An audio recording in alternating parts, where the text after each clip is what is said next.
Lewis Hamilton, #blessed, the greatest Formula 1 driver of all time, dependent on who you ask. Regardless of where you sit on that debate, Hamilton and Mercedes' dominant spell between 2014 and 2021 for sure solidified the Briton as one of the greatest to ever sit inside a race car. And when you think this is a driver who won a race every season of his career until 2022, it sure sounds like he's been fighting at the top long enough to warrant that opinion. However, that doesn't necessarily mean Lewis's career has always run smoothly. In fact, his time at McLaren between 2009 and 2012 arguably deserves a video in its own right, provided Team LH don't find and assassinate me after this one. And it's an incident that occurred right at the start of that spell that I'd like to focus on today. So, hey there guys, I'm Will, welcome to FP1, and the story that Hamilton stands don't want you to know.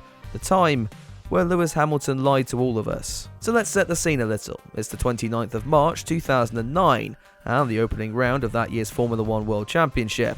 4 months earlier, Lewis Hamilton had just overtaken the Toyota of Timo Glock on the last corner of the last lap of the 2008 Brazilian Grand Prix to snatch the title off Felipe Massa, for now at least. Anyway, cut back to the new season, and things are looking very different. A new set of regulations for that year would dramatically shake up the running order.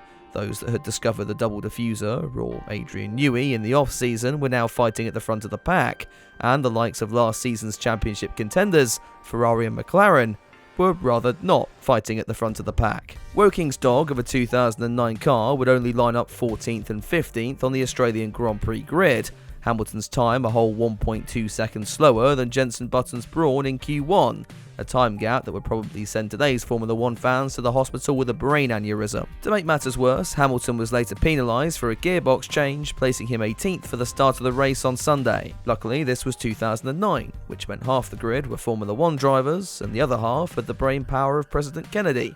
After his head was blown off, the lights went out, and what followed was the turn when everyone tried to replicate at the 2023 Australian Grand Prix. Barrichello forgot what brakes were, leading to a chain reaction that would wipe Hamilton's teammate Kovalainen out of the race on the spot. Starting from the back had allowed Lewis to escape this melee, and as the cars continued to find the wall, the soon-to-be #blessed was carving his way through the field. As we got to the closing stages of the race, Hamilton ran 6th, though this quickly became 4th when Germany's Sebastian Vettel invaded Poland for a second time. The crash, rather unsurprisingly, brought out the safety car, and with only a handful of laps remaining at this stage, the race looked to be over and done with.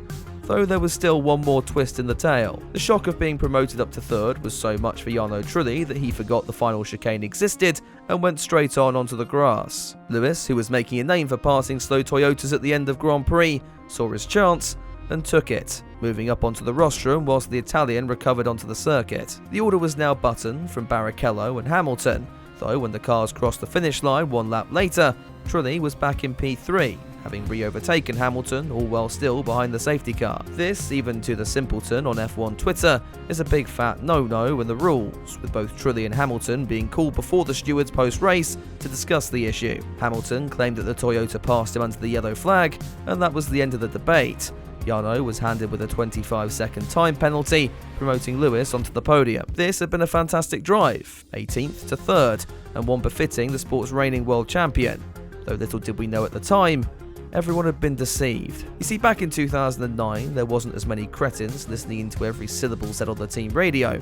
You'd think the FIA would monitor it too, but then again, this is the FIA, so what were we really to expect? Anyway, by the time the following race in Malaysia had come around, some people had taken a listen, and it painted a very different story. When Trulli went off at the last corner, Hamilton was quick on the radio to explain how he'd passed the Italian and whether it was the right thing to do, being told by the team to, quote, stand by. The Toyota garage, on the other hand, were quick to point the finger at Hamilton for overtaking under the yellow, but at this point in time, since Trulli had been off the track, Lewis's pass had been perfectly legal. Cut to turn 4 on the following lap, and Hamilton was given a very clear instruction. Lewis, you need to allow the Toyota through now. Okay. The Briton quickly does so, allowing Trulli through around the outside of turn 5. The Toyota then slows, giving Hamilton ample time to repass in case this gesture had been misread, but the McLaren doesn't do so. Hamilton's team, unaware that the swap had already happened, asks Lewis to stay ahead. When Hamilton responds, claiming he's already let Jarno through, his engineer instructs him to just stay behind, claiming they want to do it by the book, Kind of ironic given what happens next. McLaren and Lewis would go straight to the stewards, though Hamilton was told by sporting director Dave Ryan to tell them he hadn't let the Toyota past, and instead Trulli had broken the rules by overtaking the Briton under the safety car. The FIA, seeing no issue with this story, accepted it and went to penalise Trulli. McLaren's plan had worked, and now they'd be taking one more piece of silverware with them back to their base in Woking. If they'd remembered that those team radio calls still existed, that was. When these were brought to the surface on the eve of the Malaysian race, investigations took place both within the FIA and McLaren. Eventually, it was concluded that Hamilton and the team had deliberately misled the stewards, and thus Lewis would be disqualified from the race, with Trulli being reappointed onto the podium. McLaren would place all the blame at the door of sporting director Ryan. The engineer had been with the team for 35 years at this point, and was known as a stalwart in the paddock. That didn't stop the team yeeting him off the roof of the McLaren Technology Centre soon after. With their sacrificial lamb established, McLaren claimed it was conveniently all his idea, Lewis had been misled, and that no one else in the team had anything to do with the matter whatsoever.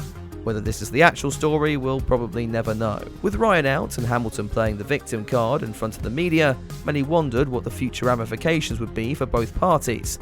However, as is usually the case, Formula One just finds a bigger scandal. But that's probably best kept for a whole other video altogether. Lewis, as we know, went on to stay with the team until several years of poor luck and form led to him to sign for Mercedes in 2013.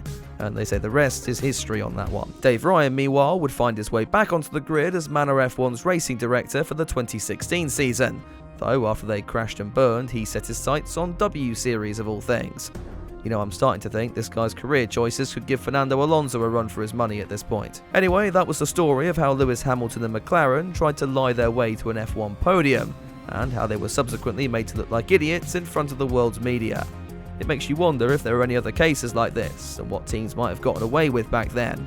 Thankfully, in the sport's modern era, with so many eyes and ears around the paddock, misleading the stewards is a lot harder to do.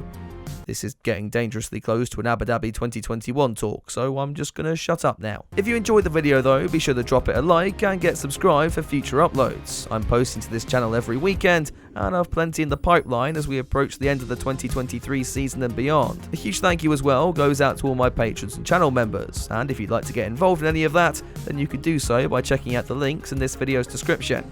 For now though, that's all from me, so I'll see you very soon with another video, but until then, have a good one.